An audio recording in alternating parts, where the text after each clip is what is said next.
আমরা নিজেরা যখন ভোটার হয়ে থাকি, পশ্চিমবঙ্গে দশকের পর দশক এটা চলে আসছে। মানে আমার নিজেরই প্রায় আড়াই দশকের অভিজ্ঞতা এটা। যে ভোট কর্মীরা কিন্তু নীরবে মানে খুব নির্বিঘ্নে তাদের ভোটটা দিতে পারেন না। এবং সেই সংখ্যাটা প্রায় 40% এর বেশি মানে ভোট কর্মী ভোট দিতেই পারেন না। এইবারে সেই সংখ্যাটাকে আমরা ঝামেলা ঝঞ্ঝাট করে প্রায় 80% এর জায়গাতে নিয়ে যেতে পেরেছি। এখনো পর্যন্ত একটা পার্সেন্টেজ রয়ে গেছে যারা ভোট দিতে পারেননি বিভিন্ন ধরনের মানে শয়তানির চক্করে পড়ে। এবং আরেকটা হচ্ছে যে তাদের নামে ব্যালট ইস্যু করা হয়নি। এবং ব্যালট ইস্যু করা না করার যে প্যাটার্নটা আমরা দেখতে পাচ্ছি যে সরকারের এগেনস্টে যারা ভোকাল সোশ্যাল মিডিয়াতে বা বিভিন্ন জায়গাতে বা রাস্তার মুভমেন্টে যারা নেতৃত্ব দেন মূলত তাদের পোস্টাল ব্যালট গুলোকেই চেপে দেওয়া হয়েছে বেশি করে। এখন বলবেন যে এই কাজটা করছেন কারা?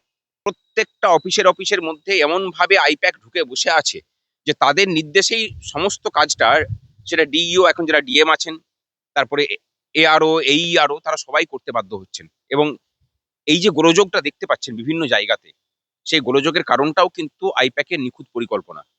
অনেকগুলো স্টেপে তারা ব্যাপারটাকে সাজিয়েছেন। আমরা গ্রাউন্ড লেভেলে লড়াইটা করছি এবং প্রতিহতও করছি সেখানে। ধরুন পোস্টাল ব্যালট দেওয়া হচ্ছে, খাম দেওয়া হচ্ছে না। পোস্টাল ব্যালটের সাথে একটা ফর্ম পূরণ করতে হয় যে সেখানে আমার ডিটেইলস লেখা থাকে। পোস্টাল ব্যালটটা একটা খামে যায়, সেই ফর্মটা আরেকটা খামে যায়। এবার এই দুটো খামকে আরেকটা খামের মধ্যে ভরে ব্যালট বক্সে ভরা হয়। এই সমস্ত কিছুটা এবার বহু জায়গাতে করা হচ্ছে কি, এই যে ১৩ নম্বর ফর্মটা সেটাকে পোস্টাল ব্যালটের খামের সাথেই ভরে দেওয়া হচ্ছে।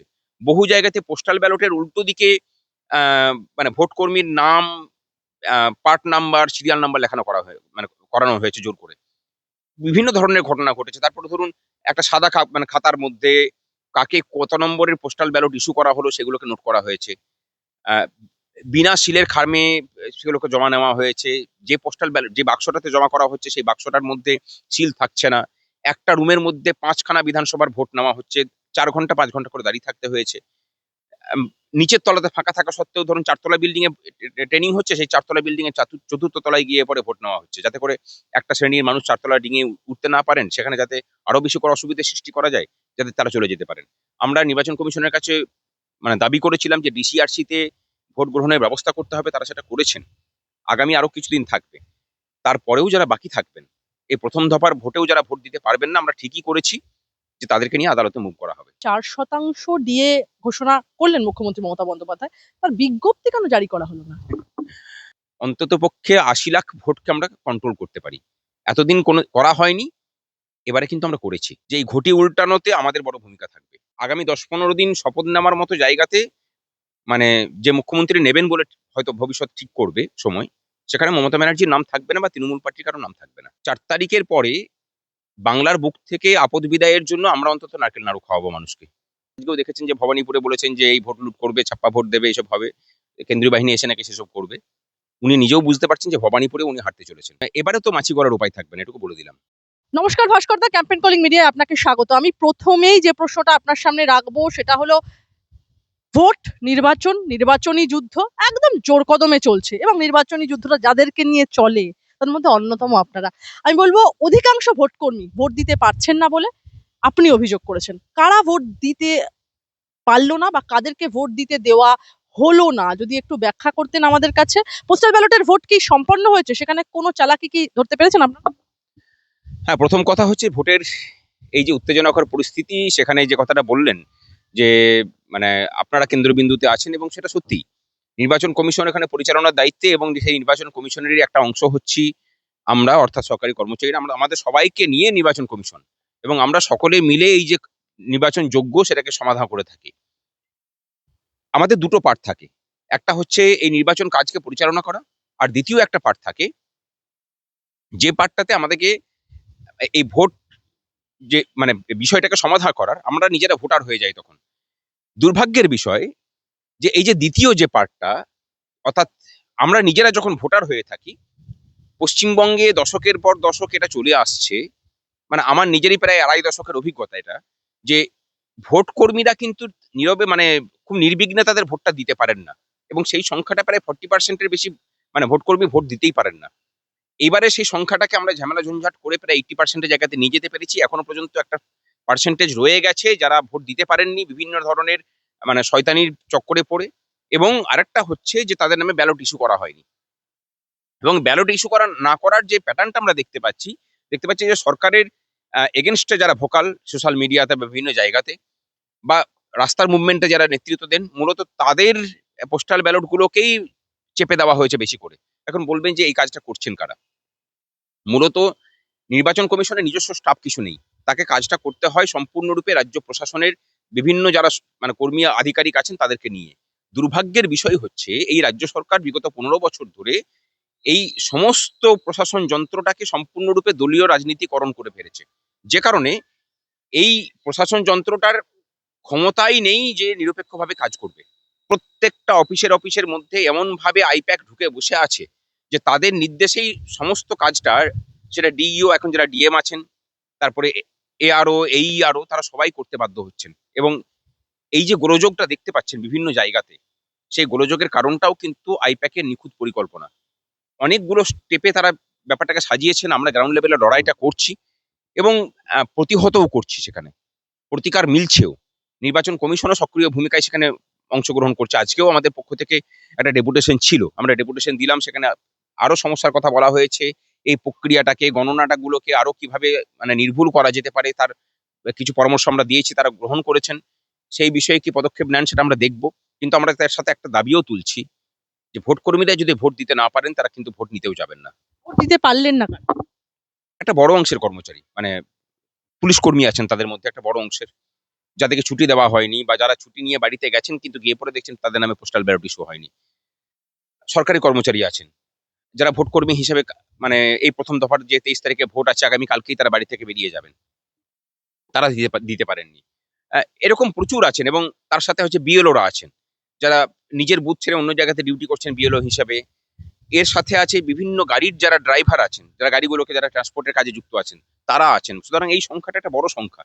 এই সংখ্যাটাকে তারা দেখে নিয়েছেন সরকার এবং আইপ্যাক যে এই সংখ্যার যে ভোটটা সেটা প্রায় 80% থেকে 90% আমাদের বিপক্ষে যাচ্ছে। এই জায়গা থেকে তারা সম্পূর্ণরূপে পরিকল্পনাটা করেছে এভাবে যে এই লোকগুলোকে নির্বিঘ্নে ভোট দিতে দেওয়ার ব্যবস্থা করতে পারলে এটা কিন্তু সম্পূর্ণ আমাদের বিপক্ষে যাবে। তাই যে করেই হোক এদেরকে বাধা দান করো এবং বর্তমান শাসক দলের বিপক্ষে। যারা ভোট দিতে পারলো না তারা কি আপনার কাছে উষ্মা প্রকাশ করেছে? হ্যাঁ, প্রচুর এসছে, প্রচুর। মানে এটা নিয়ে তো হাজারে মেল, ফোন এসব আসছে আমাদের কাছে। আমরা একটা হেল্প ডেস্ক করেছি। সেই হেল্প ডেস্কের মধ্যে প্রচুর অভিযোগ জমা পড়ছে। আমরা সেগুলোকে ফরওয়ার্ডও করছি নির্বাচন কমিশনে। নির্বাচন কমিশন সেগুলো এগুলো যদি একটু প্রচুর হচ্ছে, প্রচুর। মানে ধরুন পোস্টাল ব্যালট দেওয়া হচ্ছে, খাম দেওয়া হচ্ছে না। পোস্টাল ব্যালটের সাথে একটা ফর্ম পূরণ করতে হয় যে সেখানে আমার ডিটেইলস লেখা থাকে। পোস্টাল ব্যালটটা একটা খামে যায়, সেই ফর্মটা আরেকটা খামে যায়। এবার এই দুটো খামকে আরেকটা খামের মধ্যে ভরে ব্যালট বক্সে ভরা হয়। এই সমস্ত কিছুটা এবার বহু জায়গাতে করা হচ্ছে কি, এই যে ১৩ নম্বর ফর্মটা, সেটাকে পোস্টাল ব্যালটের খামের সাথেই ভরে দেওয়া হচ্ছে। বহু জায়গাতে পোস্টাল ব্যালটের উল্টো দিকে আ মানে ভোট কর্মীর নাম, পার্ট নাম্বার, সিরিয়াল নাম্বার লেখানো মানে করানো হয়েছে জোর করে। বিভিন্ন ধরনের ঘটনা ঘটেছে। তারপরে ধরুন একটা সাদা মানে খাতার মধ্যে কাকে কত নম্বরের পোস্টাল ব্যালট ইস্যু করা হলো সেগুলোকে নোট করা হয়েছে। আ বিনা সিলের খামে সেগুলোকে জমা নেওয়া হয়েছে। যে পোস্টাল ব্যালট যে বাক্সটাতে জমা করা হচ্ছে সেই বাক্সটার মধ্যে সিল থাকছে না। একটা রুমের মধ্যে ৫ খানা বিধানসভার ভোট নেওয়া হচ্ছে। ৪ ঘন্টা ৫ ঘন্টা করে দাঁড়িয়ে থাকতে হয়েছে। আম নিচের তলাতে ফাঁকা থাকা সত্ত্বেও ধরুন ৪ তলা বিল্ডিং এ ট্রেনিং হচ্ছে, সেই ৪ তলা বিল্ডিং এর চতুর্থ তলায় গিয়ে পরে ভোট নেওয়া হচ্ছে। যাতে করে একটা শ্রেণীর মানুষ ৪ তলা ডিঙিয়ে উঠতে না পারেন, সেখানে যাতে আরো বেশি করে অসুবিধার সৃষ্টি করা যায়, যাতে তারা চলে যেতে পারেন। আমরা নির্বাচন কমিশনের কাছে মানে দাবি করেছিলাম যে ডিসিআরসি তে ভোট গ্রহণের ব্যবস্থা করতে হবে, তারা সেটা করেছেন। আগামী আরো কিছুদিন থাকবে। তারপরেও যারা বাকি থাকবেন, এই প্রথম দফার ভোটেও যারা ভোট দিতে পারবেন না, আমরা ঠিকই করেছি যে তাদেরকে নিয়ে আদালতে মুভ করা হবে। আমি বলবো এবছর বাজেটে যে ৪% ডিএ ঘোষণা করলেন মুখ্যমন্ত্রী মমতা বন্দ্যোপাধ্যায়, তার বিজ্ঞপ্তি কেন জারি করা হলো না? টাকা নেই। মানে অর্থ দপ্তরের এক কর্তা বললেন যে এই যে অজুহাত দেখাচ্ছে নির্বাচন কমিশন নাকি বিজ্ঞপ্তি জারি করা থেকে আটকে রেখেছে, এটা সম্পূর্ণরূপে মিথ্যা কথা। আসলে ভাড়ার ফাঁকা করে দিয়েছে প্রায়। দিতে পারছে না। আর শুধু সেটাই নয়, গ্রান্টি নেট খাতে যারা কর্মচারী আছেন সুপ্রিম কোর্টের রায় মেনে যে বকেয়া মেটানোর কথা ছিল সেই বকেয়াও কিন্তু তারা পাননি এখনো পর্যন্ত। এবং তার কোনো রকম কোনো প্রসেস এখনো পর্যন্ত অর্থ দপ্তর শুরু করেনি। সমস্ত দপ্তরগুলোর কাছে এসওপি চেয়ে পাঠানো হয়েছিল। তারা এসওপি যথাসময়ে পাঠিয়ে দিয়েছেন। কিন্তু সেই নিয়ে আর ফাইল মুভ করেনি, তার কারণ হচ্ছে কোনো অর্থ নেই। আমরাও একটা জিনিস ঠিক করে নিয়েছি। ভাঁওতাটা নিজে পাবেন কিনা সেটা দেখুন। 10 লক্ষ কর্মচারী আছে, কর্মচারী পেনশনারের সংখ্যা হচ্ছে 10 লক্ষ। খুব কম করে যদি ধরেন তাদের পরিবারের সংখ্যা হচ্ছে আরো 4 জন করে আছে, 40 লাখ ভোট। আমাদের পরিবার পরিজন ধরলে পরে অন্তত পক্ষে 80 লাখ ভোটকে আমরা কন্ট্রোল করতে পারি। এতদিন কোনো করা হয়নি, এবারে কিন্তু আমরা করেছি। এবং নিশ্চিত থাকতে পারেন যে সেই 80 লক্ষ ভোটের একটা ম্যাক্সিমাম যাতে এই শাসক দলের বিরুদ্ধে পড়ে, কোথায় পড়বে সেটা আমরা ঠিক করে দিচ্ছি না, কিন্তু এদের বিরুদ্ধে দেওয়া করাবো। তারপরে যেটা হওয়ার সেটা হবে। এবং এটুকু বলতে পারি যে এই ঘটি উল্টানোতে আমাদের বড় ভূমিকা থাকবে। কি উল্টোবেই মানে বিজেপি ক্ষমতায় আসবে? হ্যাঁ, কে ক্ষমতায় আসবে সেটা আমরা ভবিষ্যৎবাণী করতে পারি না, কিন্তু 4 তারিখের পরে আগামী 10-15 দিন শপথ নেওয়ার মতো জায়গাতে, মানে যে মুখ্যমন্ত্রী নেবেন বলে হয়তো ভবিষ্যৎ ঠিক করবে সময়, সেখানে মমতা ব্যানার্জির নাম থাকবে না বা তৃণমূল পার্টির কারো নাম থাকবে না। নিজের নির্বাচনের ফলাফলের দিন আপনার আরেকটা সাক্ষাৎ। শহীদ মিনারেই থাকবো আমরা। ভাস্করদা, এই যে কেন্দ্রের আবারও ডিএনএস অ্যালাউন্স বাড়ানো হলো, আপনাদের সাথে রাজ্যের সাথে ফারাক বেড়ে দাঁড়ালো 38%। কি বলবেন? না, এতে কোনো মানে হতাশা নেই যে কেন্দ্র কেন বাড়ালো বলে। বাঙালি যেমন অন্যের উন্নতি দেখে নিজের প্রচেষ্টা বাদ দিয়ে সেই হিংসাতে জ্বলে মরে, আমরা সে ধাতে পড়ি না। আমরা বলছি যে তারা তাদের ন্যায্যটা পাচ্ছেন। পশ্চিমবঙ্গের কর্মচারীদেরও তাদের ন্যায্যটা পাওয়া উচিত। ঠিক যেভাবে এই রাজ্যের বেকার ছেলে মেয়েদের শিক্ষান্তে সরকারি চাকরিতে অন্তত পরীক্ষায় বসার সুযোগটুকু পাওয়া উচিত, ঠিক যেভাবে অস্থায়ী কর্মচারীদের জন্য স্থায়ীকরণের পদ্ধতি প্রকরণ এই রাজ্য সরকারের চালু করা উচিত। শুধু আহ, ভোটের ময়দানে গিয়ে নির্বাচনী ভাষণে 2 কোটি চাকরি দিয়েছি বললে তো আর চাকরি হয়ে যায় না। আমরা দেখতে পাচ্ছি যে নির্বাচনের কাজ করার মতো স্থায়ী কর্মচারী এই রাজ্য সরকারের কাছে নেই। মানে বাস্তব হচ্ছে এটাই। শূন্য পদে নিয়োগ নেই, 15 বছর ধরে চাকরি দেওয়ার কথা ভাবেইনি। এখানে যে অমিত মিত্রীয় মডেল চলছে তাতে গোটা রাজ্যের মানুষকে মানে সিভিক বানানোর যে প্রচেষ্টা চলছে, এখন দেখতে পাচ্ছেন যে সেটা আদালতের অন্দরে গিয়ে পড়েছে। আপনারা হয়তো কয়েকদিন আগে দেখেছেন যে আদালত কক্ষের ভিতরেও এখন সিভিকদের দাপাদাপি। স্থায়ী কর্মীর নিয়োগ আদালতের চত্বরের ভিতরেও নেই, অথচ নিয়ম আছে যে আদালতে কোনো অস্থায়ী কর্মচারীকে দিয়ে কাজ করানো যায় না, মানে তথ্যের গোপনীয়তার স্বার্থেই, তথ্য সুরক্ষার স্বার্থেও। সেখানেও এই কাজ শুরু হয়েছে। প্রতিবাদ করছি, প্রতিবাদ তো চলবে। ভোটে প্রিজাইডিং অফিসার থাকতে হবে কলেজ বিশ্ববিদ্যালয়ের অধ্যাপকদেরও। কলেজ বিশ্ববিদ্যালয়ের অধ্যাপকদের প্রিজাইডিং অফিসার হিসেবে নিয়োগের সিদ্ধান্ত আপাতত বহাল রাখলো কলকাতা হাইকোর্ট। কি বলবেন? আমার মনে হয় যে এই বিভিন্ন জায়গায় যে মাইক্রো অবজারভার এসব হচ্ছে না, আগে ওনাদেরকে মাইক্রো অবজারভার এসব দায়িত্ব দেওয়া হতো, সেসবগুলো দিতে পারতেন। রিটার্নিং অফিসারের জায়গাতেও তাদেরকে নিয়োগ করতে পারতেন, অনেক বেশি ভালো হতো সেটা। আহ, তারা যে অভিযোগটা তুলেছেন কলেজ বিশ্ববিদ্যালয়ের শিক্ষকরা, সেটাও অমূলক নয়। আর কোর্ট যে অর্ডার দিয়েছে তার উপরে তো বলার কিছু নেই, সেটাকে সমর্থন করা ছাড়া মানে রাস্তা কিছু নেই। তবে আমার মনে হয় যে এটা নিয়ে হয়তো সুপ্রিম কোর্টেও তারা যাবেন। আমার শেষ কয়েকটা প্রশ্ন। মমতা বন্দ্যোপাধ্যায় তিনি বলছেন এই নির্বাচনে যারা বিজেপির হয়ে কাজ করছে, সমর্থন করছে, তাদেরকে খুঁজে খুঁজে বার করা হবে নির্বাচনের পরে এবং নারকেল নাড়ু খাওয়ানো হবে। একজন সিটিং চিফ মিনিস্টার, তার থেকে এই ধরনের বার্তা এলে কি বলছেন, ভয় লাগছে? নারকেল নাড়ু খেতে আমরা ভালোবাসি, মানে ব্যক্তিগতভাবে আমার তো খুব পছন্দের। সেটা গুড় দিয়ে হোক, চিনি দিয়ে হোক, নারকেল নাড়ু খাওয়ার মানে বেশ পছন্দের। কিন্তু আহ, নারকেল নাড়ু, মানে উনি কি অর্থে নারকেল নাড়ুর উপমা টেনেছেন গুড় বাতাসার মতো কিনা জানি না, কিন্তু 4 তারিখের পরে বাংলার বুক থেকে আপদ বিদায়ের জন্য আমরা অন্তত নারকেল নাড়ু খাওয়াবো মানুষকে। ভাস্করদা, হাতে মাত্র কয়েকদিন বাকি, আহ, একদম রীতিমতো নির্বাচন, তার আগেই বাংলায় অপ্রিয় পরিস্থিতি তৈরি হতে পারে। সাংবাদিক বৈঠক করে সতর্ক করছে তৃণমূল, কি ব্যাপার? নিজেরা আতঙ্কে ভুগছে, ক্ষমতা চলে যাওয়ার আতঙ্কে। আর এই যে কাটমানির সিন্ডিকেট তৈরি করেছে, সেই কাটমানির সিন্ডিকেট মানে ভেঙে পড়া, ধসে পড়া, ধ্বংস হওয়ার মুখে দাঁড়িয়ে আছে। আসলে মানে তাদেরকে পরিচালনা করছে তো আইপ্যাক।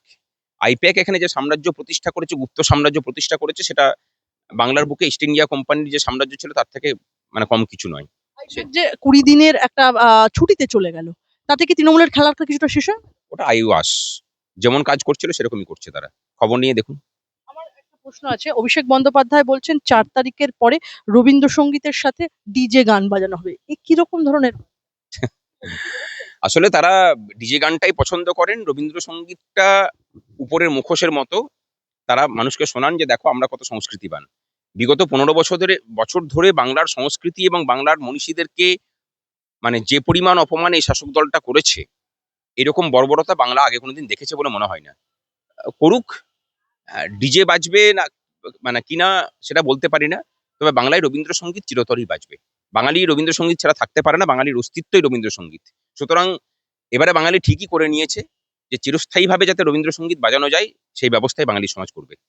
একটাই প্রশ্ন আপনার কাছে, কলকাতা পুলিশের ওসির বদলি তো একদম লম্বা হাত দেখা গেল এই জয় কামদারের। শান্তনু সিনহা বিশ্বাসের সঙ্গে ঘনিষ্ঠ সম্পর্ক ছিল জয় কামদারের, সেই সূত্রে কলকাতার একাধিক থানার ওসির সঙ্গে যোগাযোগ বলে দাবি করছেন কেন্দ্রীয় তদন্তকারী সংস্থা। অন্যদিকে মমতা বন্দ্যোপাধ্যায় কিন্তু বলছেন ওসি আর আইসিরা তার কথা আর শুনছে না। পুলিশ মন্ত্রী তিনি বলছেন ওসি আর আইসিরা আর আমাদের লোক নেই, কি বোঝাতে চান? না, না, হ্যাঁ, ভুল কথা বলছে। অধিকাংশ ওসিআইসি এখনো পর্যন্ত তাদের হয়েই কাজ করছে। নিচের তলার পুলিশ কর্মীরা তাদের থেকে সরে গেছেন। কিন্তু ওই জায়গাটা এখনো পর্যন্ত ভাঙন ধরেনি। এটা মানে উনি বলতে হয় বলে বলছেন, আসলে হেরে গেলে পরে ওনাকে তো অজুহাত খাড়া করতে হয়। সেই অজুহাত খাড়া করার প্রচেষ্টা চলছে। আজকেও দেখেছেন যে ভবানীপুরে বলেছেন যে এই ভোট লুট করবে, ছাপ্পা ভোট দেবে, এসব হবে। কেন্দ্রীয় বাহিনী এসে নাকি সেসব করবে। উনি নিজেও বুঝতে পারছেন যে ভবানীপুরে উনি হারতে চলেছেন। একটাই ছোট্ট প্রশ্ন, এই নির্বাচনে সরকারি কর্মীদের ভূমিকা কি হতে পারে? এবার কি তৃণমূলের সব খেলা শেষ করে দেবেন আপনারাই সরকারি? না, না, খেলা শেষ করার খেলতে আমরা নামিনি। আমরা আম্পায়ারের ভূমিকায় নেমেছি। বাংলার মানুষ যাতে নির্বিঘ্নে নিশ্চিন্তে নিজের ভোট নির্ভয়ে তার পছন্দের প্রার্থীকে দিতে পারেন এবং তার পছন্দের প্রার্থীকে জয়ী করে তার নিজের পছন্দ মতো সরকারকে প্রতিষ্ঠা করতে পারেন, সেই ব্যবস্থার জন্য মানে সরকারি কর্মচারীরা সচেষ্ট আছেন এবং তারা সে কাজটা করবেন। প্রিজাইডিং অফিসাররা অনেক সময় হুমকির মুখে পড়েন, আপনি নিজেও তো প্রিজাইডিং অফিসারের দায়িত্ব পালন করেছেন, এবারে কি করবেন শাসক দলের হুমকি? আমাকে কোনোদিন হুমকি পড়তে হয়েছে কিন্তু কিছু করতে পারেনি কোনোদিনই। সুতরাং এবারে তো মাছি গড়ার উপায় থাকবে না, এটুকু বলে দিলাম। অনেক ধন্যবাদ আপনাকে আমাদের সঙ্গে থাকার জন্য।